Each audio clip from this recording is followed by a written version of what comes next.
4 নম্বর অঙ্কে দেওয়া আছে নিচের জটিল সংখ্যাগুলিকে পোলার আকারে প্রকাশ করো এবং মুখ্য আর্গুমেন্ট ও সাধারণ আর্গুমেন্ট নির্ণয় করো। তো অঙ্ক সমাধানের পূর্বে আমরা প্রথমে সূত্রগুলো দেখে আসি। যে কোনো জটিল সংখ্যা x প্লাস আই ওয়াই এর পোলার আকার হচ্ছে r into cos theta plus i sine theta, যেখানে আর হচ্ছে এই জটিল সংখ্যাটির মডুলাস এবং থিটা হচ্ছে এই জটিল সংখ্যাটির আর্গুমেন্ট। আর মুখ্য আর্গুমেন্ট বলতে এইখানে আমরা যে আর্গুমেন্ট বের করব ওইটাকেই মুখ্য আর্গুমেন্ট বলে। আর সাধারণ আর্গুমেন্ট নির্ণয় করার সূত্র হচ্ছে 2n পাই প্লাস থিটা, যেখানে এনটা হচ্ছে ন্যাচারাল নাম্বার। 4-এর 1 নম্বর অঙ্কে দেওয়া হচ্ছে 1 প্লাস রুট 3i। তো এই 1 প্লাস রুট 3iকে আমরা এখন পোলার আকারে প্রকাশ করব এবং মুখ্য আর্গুমেন্ট এবং সাধারণ আর্গুমেন্ট নির্ণয় করব। তো প্রথমে মনে করি 1 plus root 3i equal r into cos theta plus i sine theta, যেটা কোনো জটিল সংখ্যার পোলার আকার, যেখানে আর ও থিটা যথাক্রমে মডুলাস ও আর্গুমেন্ট। এখন এই যে আমরা আর এবং থিটার মান নির্ণয় করব এবং পরবর্তীতে এখানে মান বসালে যেটা পাওয়া যাবে ওইটি হচ্ছে 1 প্লাস রুট 3i এর পোলার আকার। তাহলে অতএব আর ইকুয়াল আর হচ্ছে মডুলাস। তাহলে আর মডুলাস কীভাবে নির্ণয় করতে হয়? বাস্তব অংশের স্কোয়ার যোগ কাল্পনিক অংশের স্কোয়ার, তাহলে 1 স্কোয়ার প্লাস রুট 3 স্কোয়ার। তাহলে এইটি হবে 1 plus 3 equal root over 4 equal 2। এবং আর্গুমেন্ট কী হবে? এবং আর্গুমেন্ট থিটা ইকুয়াল হবে, এটা দেখো যে 1 আর রুট 3, এটা হচ্ছে প্রথম চতুর্ভাগে। তাহলে আর্গুমেন্ট নির্ণয় করার সূত্রটি tan inverse modulus y by x অর্থাৎ রুট 3/1। তাহলে এটি হবে tan ইনভার্স রুট 3, আর রুট 3 হচ্ছে tan 60 ডিগ্রি এর মান। তার মানে আমরা এটিকে লিখতে পারি tan π/3। তাহলে এখানে থাকে শুধুমাত্র π/3। তাহলে এখন হচ্ছে আমরা এখানে মান বসাবো আর এবং থিটা এর।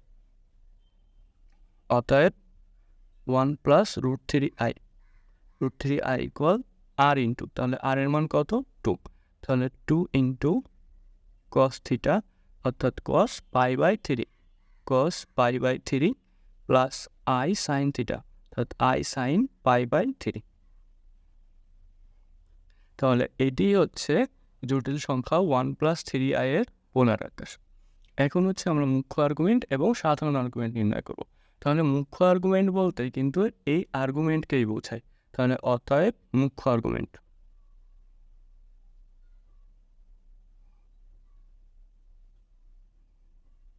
তাহলে মুখ্য আর্গুমেন্ট হবে কি? হবে হচ্ছে এই আর্গুমেন্টকেই মুখ্য আর্গুমেন্ট বলে, অর্থাৎ π/3। এবং সাধারণ আর্গুমেন্ট, সাধারণ আর্গুমেন্ট। তাহলে সাধারণ আর্গুমেন্টের সূত্রটা কী ছিল? 2n পাই প্লাস থিটা। 2n পাই প্লাস থিটা বলতে π/3, π/3। তাহলে এটি হচ্ছে, আচ্ছা, যেখানে n belongs to natural number, অর্থাৎ এই nটা ন্যাচারাল নাম্বার থেকে এসেছে। তাহলে এটি হচ্ছে আমাদের সাধারণ আর্গুমেন্ট। 4-এর 2 নম্বর অঙ্কে দেওয়া আছে -i। তো সমাধানে মনে করি -i equal r into cos theta plus i sine theta, যেখানে আর ও থিটা যথাক্রমে মডুলাস ও আর্গুমেন্ট। তো আমরা প্রথমে আর এবং থিটা অর্থাৎ মডুলাস ও আর্গুমেন্টের মান নির্ণয় করব। অতএব আর ইকুয়াল কী হবে? এখানে দেখো -iকে আমরা কিন্তু এভাবে লিখতে পারি যে 0 প্লাস -1 ইন্টু i। তাহলে এখানে বাস্তব অংশ হচ্ছে 0 আর কাল্পনিক অংশ হচ্ছে -1, অর্থাৎ 0-এর স্কোয়ার প্লাস -1-এর স্কোয়ার। তাহলে এটি হবে 0 প্লাস 1। তো এটার মডুলাস করলে হয়, মানে রুট করলে হয় শুধু 1, অর্থাৎ মডুলাস হচ্ছে 1। এবং আর্গুমেন্ট থিটা ইকুয়াল কী হবে? তাহলে দেখো এই যে সংখ্যাটি, এটি কিন্তু কোন চতুর্ভাগে আছে? যে যদি এরমভাবে চতুর্ভাগ নির্ণয় করে, এটা 0 মাইনাস। তো আমি আগের ভিডিওতে বলেছিলাম যদি এরকম অক্ষে থাকে তাহলে পরবর্তী চতুর্ভাগ বিবেচনা করতে হয়। তাহলে এই 0-1 বিন্দুটি হচ্ছে চতুর্থ চতুর্ভাগে।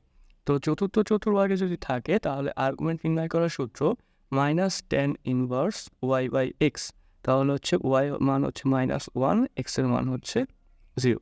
তো এটি হয় -tan ইনভার্স 1/0।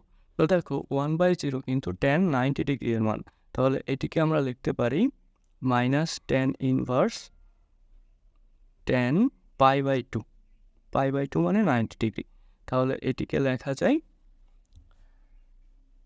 শুধু -π/2।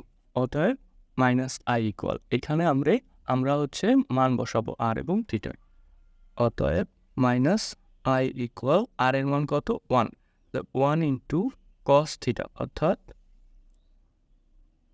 cos -π/2 plus i into sine -π/2। তাহলে এটি হচ্ছে -i এর পোলার আকার। আচ্ছা, এখন হচ্ছে সাধারণ আর্গুমেন্ট এবং মুখ্য আর্গুমেন্ট। অতএব মুখ্য আর্গুমেন্ট, তাহলে মুখ্য আর্গুমেন্ট বলতে কি বোঝায়? মুখ্য আর্গুমেন্ট বলতে এই যে আমরা আর্গুমেন্ট বের করেছি এটি আসলে মুখ্য আর্গুমেন্ট। তাহলে মুখ্য আর্গুমেন্ট হবে -π/2 এবং সাধারণ আর্গুমেন্ট,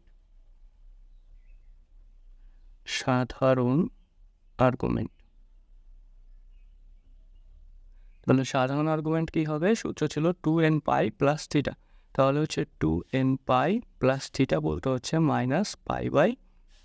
তাহলে এটি হয় 2nπ -π/2, যেখানে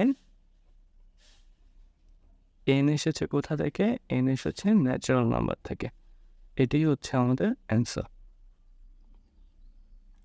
4-3 দেওয়া আছে a - ai, যেখানে a গ্রেটার দেন 0, অর্থাৎ a - ai কে আমাদেরকে পোলার আকারে প্রকাশ করতে হবে এবং সাধারণ আর্গুমেন্ট ও মুখ্য আর্গুমেন্ট নির্ণয় করতে হবে। তো সমাধানে মনে করি a - ai equal r into cos theta plus i sine theta, যেখানে আর ও থিটা যথাক্রমে মডুলাস ও আর্গুমেন্ট। আমরা এখন মডুলাস ও আর্গুমেন্টের মান নির্ণয় করব। তাহলে অতএব প্রথমে মডুলাস r ইকুয়াল √ বাস্তব অংশের স্কোয়ার যোগ কাল্পনিক অংশের স্কোয়ার। তাহলে এ স্কোয়ার হচ্ছে বাস্তব অংশ আর মাইনাস এর হোল স্কোয়ার হচ্ছে কাল্পনিক অংশ। তাহলে এটি হবে √a square plus A square অর্থাৎ √2a স্কোয়ার। তাহলে এটির মান হয় 2কে রুট করলে √2 ইন্টু এ স্কোয়ারকে রুট করলে শুধু এ, অর্থাৎ √2a হচ্ছে মডুলাস এবং আর্গুমেন্ট থিটা ইকুয়াল, দেখো এখানে প্রথমে পজিটিভ তারপর নেগেটিভ, তাহলে প্রথমে ডানে যাবে তারপর নিচে আসবে, অর্থাৎ এটি হচ্ছে চতুর্থ চতুর্ভাগে থাকবে বিন্দুটি। তাহলে আর্গুমেন্ট নির্ণয়ের সূত্র হচ্ছে -tan ইনভার্স মডুলাস y/x অর্থাৎ -a/a। তাহলে এটি হবে এ কেটে গিয়ে -1 থাকে আর -1 এর মডুলাস করলে শুধু 1, অর্থাৎ -tan ইনভার্স 1। তো 1 হচ্ছে tan 45 ডিগ্রি এর মান, অর্থাৎ -tan ইনভার্স ইন্টু tan π/4। তাহলে এখানে অ্যান্সার আসে হচ্ছে -π/4। এখন হচ্ছে আমরা এখানে মান বসাবো। অতএব a - ai equal, a - ai equal কি হবে? r into cos theta plus i sine theta. তাহলে r এর মান হচ্ছে √2a, তাহলে √2a ইন্টু কস থিটা, তাহলে এখানে সেকেন্ড ব্র্যাকেট হবে cos -π/4 plus i sine theta অর্থাৎ i ইন্টু সাইন -π/4। তাহলে এটি হচ্ছে a - ai এর পোলার আকার। এখন হচ্ছে মুখ্য আর্গুমেন্ট। তাহলে মুখ্য আর্গুমেন্ট বলতে কোনটা বোঝায়? মুখ্য আর্গুমেন্ট বলতে আমরা যে আর্গুমেন্ট বের করেছি এটি হচ্ছে মুখ্য আর্গুমেন্ট। অতএব মুখ্য আর্গুমেন্ট, তাহলে মুখ্য আর্গুমেন্ট হবে হচ্ছে -π/4 এবং সাধারণ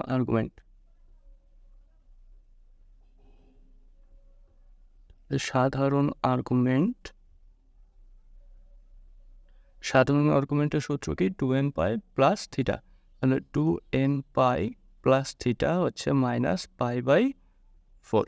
তাহলে এটির অ্যান্সার হয় 2nπ - π/4। যেখানে n belongs to natural number.